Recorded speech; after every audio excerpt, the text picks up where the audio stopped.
Bismillahirrahmanirrahim. Assalamualaikum warahmatullahi wabarakatuh.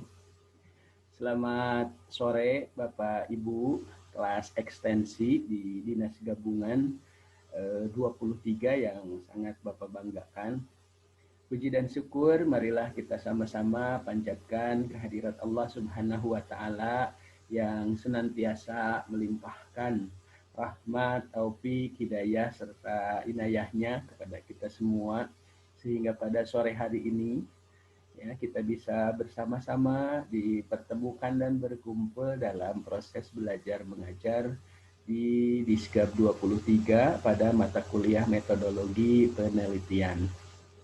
Mudah-mudahan pertemuan kita hari ini mendapatkan ridho dan berkah dari Allah Subhanahu wa taala dan kita senantiasa diberikan kemudahan dalam menyerap berbagai ilmu yang baik, khususnya ilmu yang datang dari Allah Subhanahu wa taala, terutama ilmu agama. Dan hari ini kita akan belajar tentang metodologi penelitian.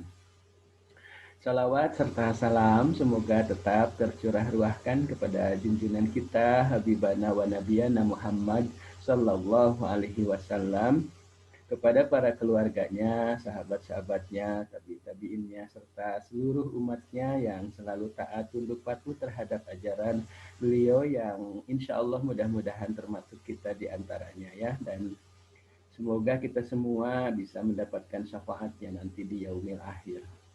Bapak Ibu Dinas Gabungan kelas ekstensi 23 yang Bapak banggakan, pada hari ini kita pada materi, sebentar belum di-share-kan ya, metodologi penelitian untuk penelitian kualitatif ya. Barangkali dari Bapak Ibu judul yang kemarin hasil observasi ke lapangan, terutama ke tempat lokus ya, lokasi untuk penelitian, Bapak Ibu sudah observasi ya, dan bahkan mendapatkan beberapa permasalahan.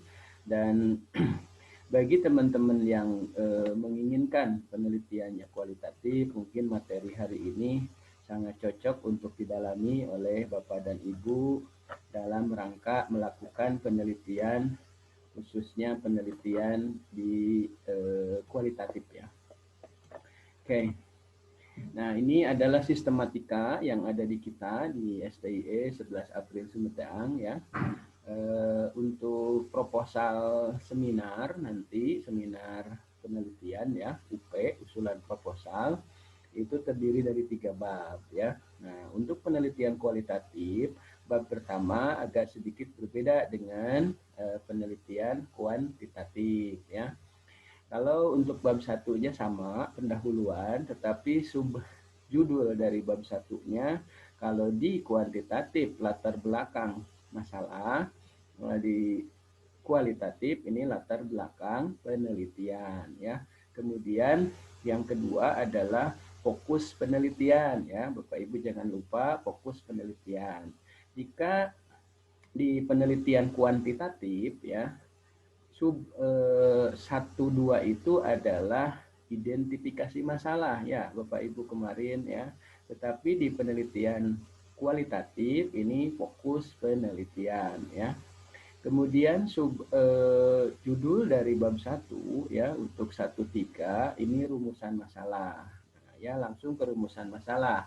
Jika di bab atau di penelitian kuantitatif kemarin 1-3 itu adalah identifikasi masalah ya.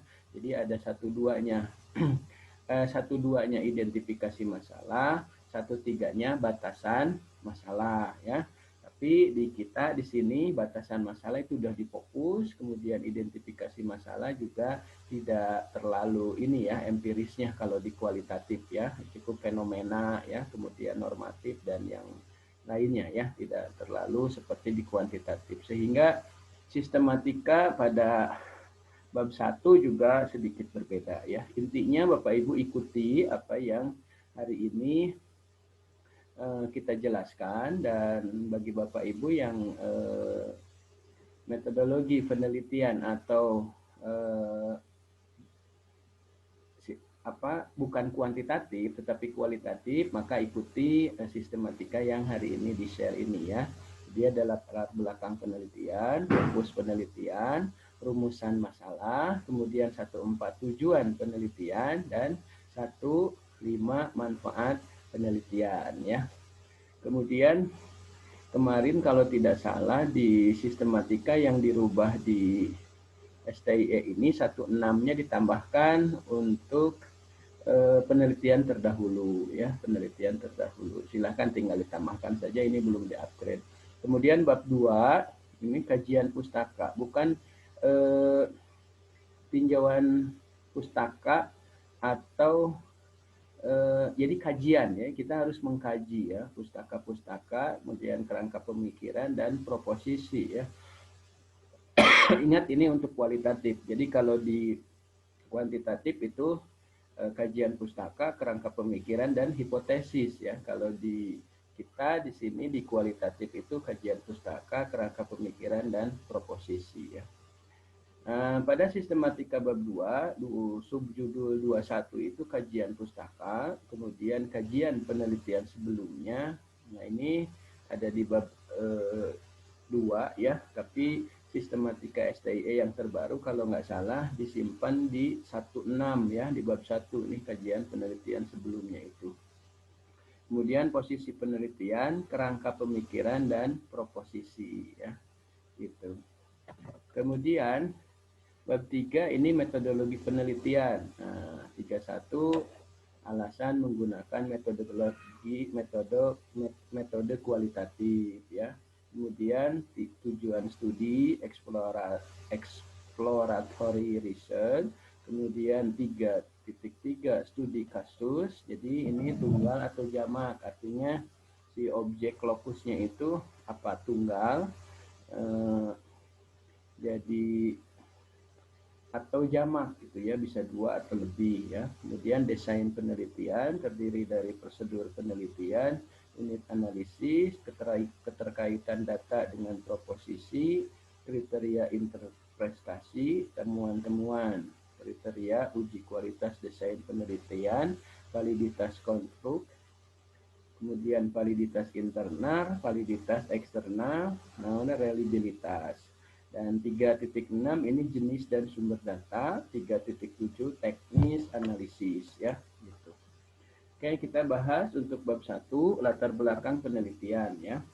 Nah, pada latar belakang penelitian ini harus memenuhi beberapa unsur. Salah satunya adanya suatu fenomena masalah ya, misalnya adanya penyimpangan dari apa yang seharusnya dengan apa yang terjadi. Misalnya seharusnya semua karyawan itu memiliki knowledge atau pengetahuan yang sama misalkan ya, yang merata, tetapi kok hanya ada di satu pihak saja misalkan. Oh, ini ada fenomena apa yang seharusnya dengan apa yang terjadi. Cocok judulnya misalkan implementasi knowledge management misalkan ya. Kemudian juga misalkan ada yang seharusnya bahwa pemimpin ini harusnya atau motivasi karyawan itu harusnya stabil dan tetap tinggi ya, tetapi kok ini fluktuatif, malah cenderung banyak turunnya gitu ya daripada bagusnya. Nah, itu ini juga menjadi sebuah fenomena ya. Kemudian adanya penyimpangan antara teori dan praktik. Nah, ini disebut dengan jadi kalau di dalam teori misalkan bahwa seharusnya itu pemimpin itu memiliki bla bla bla bla bla, ini malah tidak misalkan ya. Kemudian motivasi kinerja, kemudian pemasaran juga sama ya, dalam hal-hal pemasaran misalkan produk, kemudian dari pricing, kemudian dari promotion dan lain-lainnya ya. Kemudian dari keuangan juga sama, misalkan seharusnya batas maksimum likuiditas misalnya ya, di suatu bank itu misalkan 5%, ini malah mencapai 20, 10% atau bahkan kurang dari 5%. Atau tingkat net performance loan, tingkat kemacetan maksimal misalkan 5%, ini malah sampai di atas 5% gitu ya. Itu ada penyimpangan dan itu harus kita uji ya, kita uji fenomena terdekat dari fenomena tadi. Kemudian adanya penyimpangan antara aturan dengan pelaksanaan, misalkan dalam aturan SOP, SOM, aturan Perbu, Permen, ya, Kepmen, kemudian Perpres, undang-undang, malah menyimpang dari aturan yang sudah ditetapkan, ya. Nah, ini juga merupakan fenomena. Dan saya yakin Bapak Ibu sudah melakukan ini kemarin di observasi yang suruh saya ke lapangan, ya kan. Nah, penyimpangan antara pengalaman masa lampau dengan yang terjadi sekarang ini juga bisa menjadi sebuah fenomena. Nah, semua fenomena ini dukung dengan sumber data yang kredibel dan up to date. Jadi, kedah aya data-data tetiasa ngarangnya lira gitu kan, kedah jelas. Makanya sumbernya apakah hasil dari data sekunder atau primer, primer juga apakah eh, bentuknya misalkan wawancara atau misalkan data-data yang sudah disiapkan gitu ya dan diberikan, kemudian sekunder juga sama ya, apakah media elektronik, media cetak dan lain sebagainya ya. Kemudian harus up to date, jadi tidak bisa fenomena ini fenomena yang terjadi yang sudah lampau atau sudah lama atau selami gitu. Jadi up to date yang dimaksud dalam penelitian minimal 2 tahun terakhir. Jadi pami ayeuna tahun 2002 hiji paling tidak fenomena ini terjadi 2020-2019, bukannya terjadi 2012, 2010, itu tidak up to date ya. Nah, saya rasa untuk kemarin pencarian fenomena masalah kemarin kan sudah ditugaskan ya, yang harus suruh ke lapangan itu dalam rangka untuk observasi ini ya gitu. Dan nanti kalau yang sudah, karena semuanya juga sudah, silahkan mulai menulis dalam bentuk latar belakang ya, itu latar belakang penelitian. Dan khusus untuk yang kualitatif sistematikanya seperti yang tadi sudah diberikan gambarannya ya, bahwa tadi di awal ya Bapak Ibu cukup ulangi lagi aja video ini kalau memang merasa masih belum paham ataupun belum lihat, artinya bisa diulang lagi ya videonya. Kemudian latar belakang ini selain fenomena juga dukung dengan empirik, data faktual untuk melihat posisi existing, lakukan analisis positioning dengan menggunakan model SWOT atau TOW ya. Nah, kalau SWOT dan TOW itu analisisnya hampir sama, tapi perbedaannya kalau SWOT itu menganalisis dari kekuatan dan kelemahan kita, baru kemudian melihat opportunity dan treatment. Tapi kalau TOW itu melihat dulu tentang ancaman dan peluang dari luar, baru kita combine dengan kekuatan dan kelemahan yang kita punya gitu. Jadi lebih melihat ke eksternal dulu noongnya gitu. Kalau TOW, kalau ini dia melihat kekuatan kita, baru apa yang jadi ancaman dan peluang. Memang kalau secara menurut saya ya, kalau secara prudensial ini kehati-hatian atau lebih safety ya, itu TOW ya, analisis TOW, karena kan lah ai kekuatan mah da eta mah aya ti urang gitu. Justru kita harus melihat dulu ancamannya yang dari luar serta peluangnya seberapa berpeluang, baru kita gabungkan dengan layani dengan kekuatan kita gitu. Dan sejumlah kelemahan yang kita miliki ini akan lebih baik lagi empirik ini jika dilengkapi dengan GD ya, focus group discussion gitu. Kemudian teoritis. Nah, di sini ada landasan teoritisnya juga di bab 1 itu ya, mengungkapkan tentang peran dan pentingnya tentang tema atau judul yang diteliti. Misalkan tapi bukan teori ya, bukan teori. Misalkan kalau tadi knowledge management adalah bla bla, bukan. Tetapi misalkan sebuah pernyataan menurut misalkan Anwar Prabu Mangkunegara bahwa pentingnya knowledge management itu bla bla bla bla gitu. Jadi merupakan sebuah pernyataan ya. Itu bukan teori, nanti ketukar sama yang di kajian pustaka nanti di bab 2 ya gitu.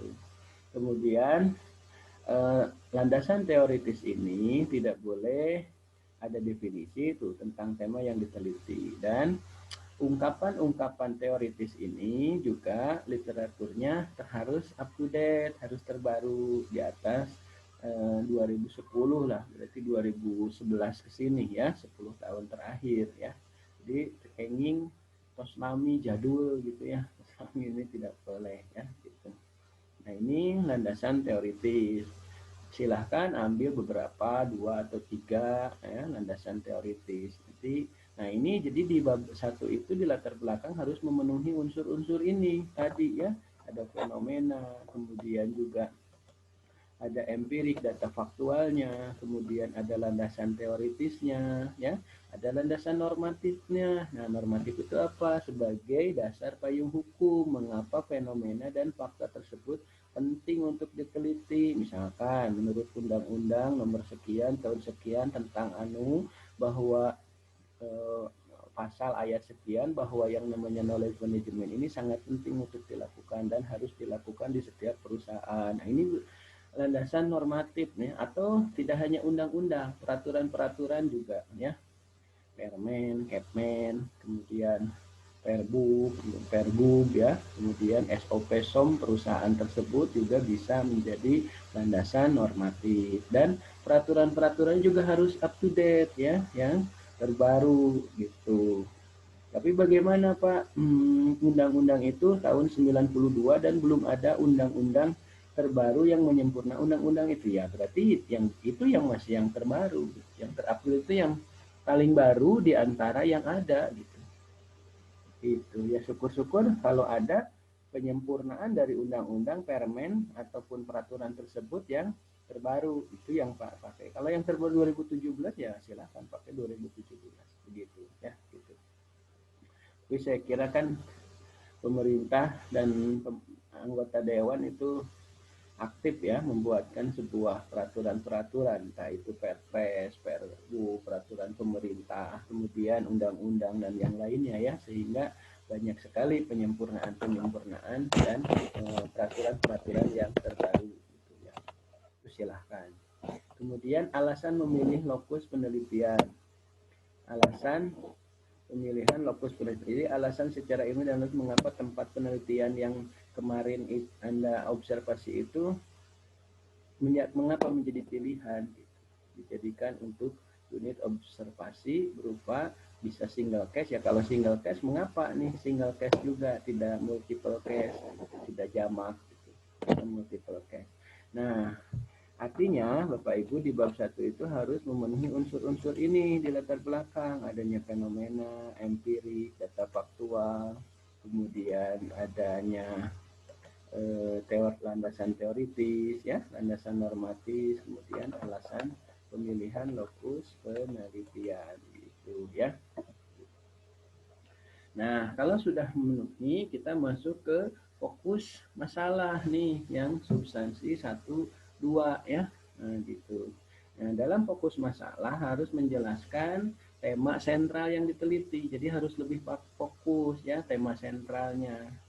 Ya, misalkan manajemen berbasis nilai, keunggulan bersaing berbasis budaya organisasi, peningkatan nilai pelanggan berbasis inovasi produk. Itu kan lebih sentral ya, lebih fokus. Jangan sampai sudah bicara fokus tapi masih kaditu kadieu gitu kan, bahkan masih sifatnya umum gitu ya. Nah, itu belum fokus berarti ya gitu. Kemudian dalam fokus harus bercerita juga tentang lokus penelitian ya.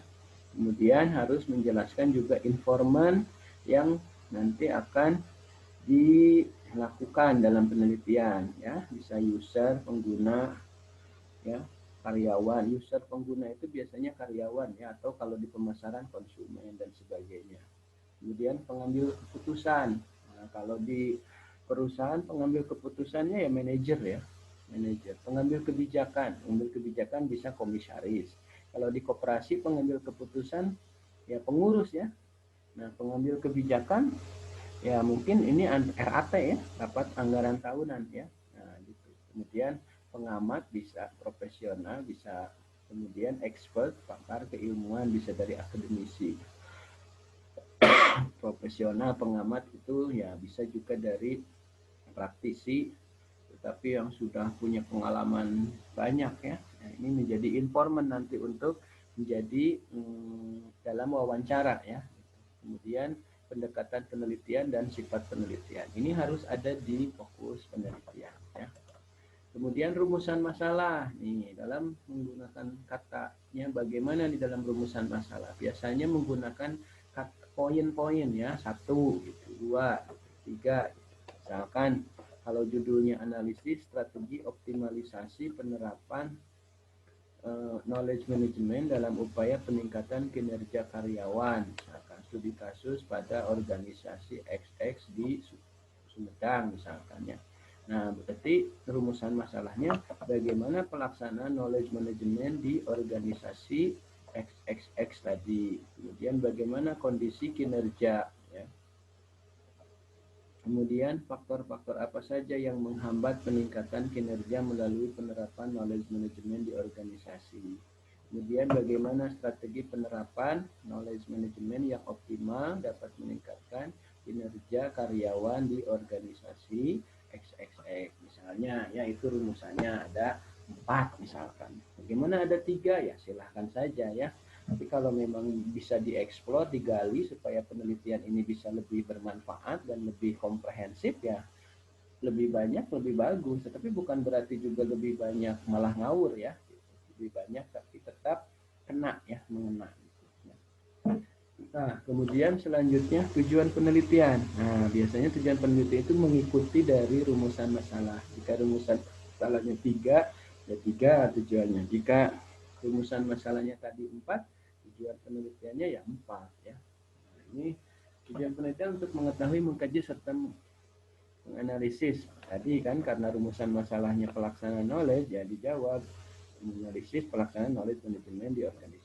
Kemudian yang kedua, kondisi kinerja karyawan di organisasi XXX.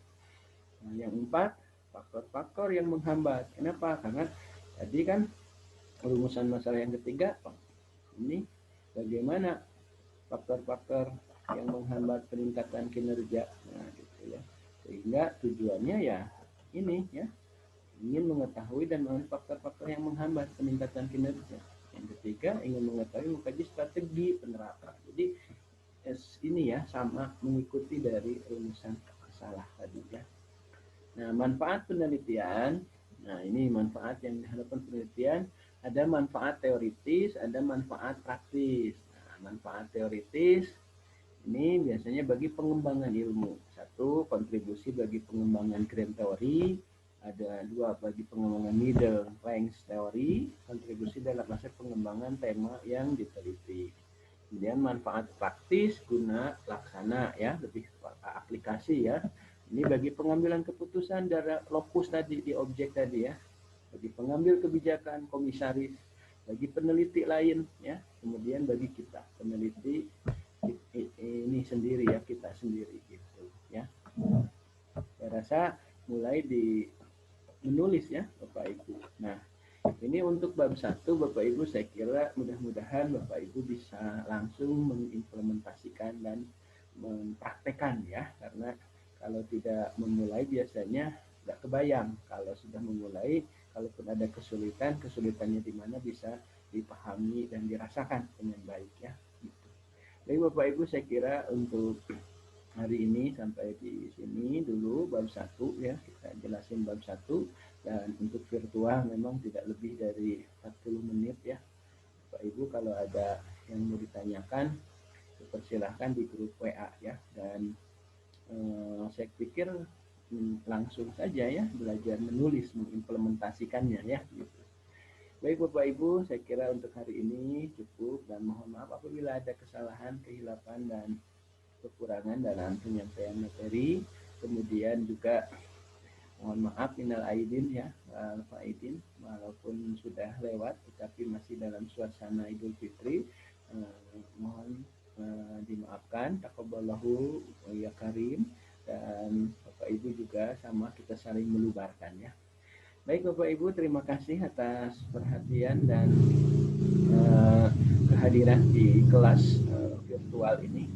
Terima kasih. Billahi taufiq wal hidayah. Assalamualaikum warahmatullahi wabarakatuh.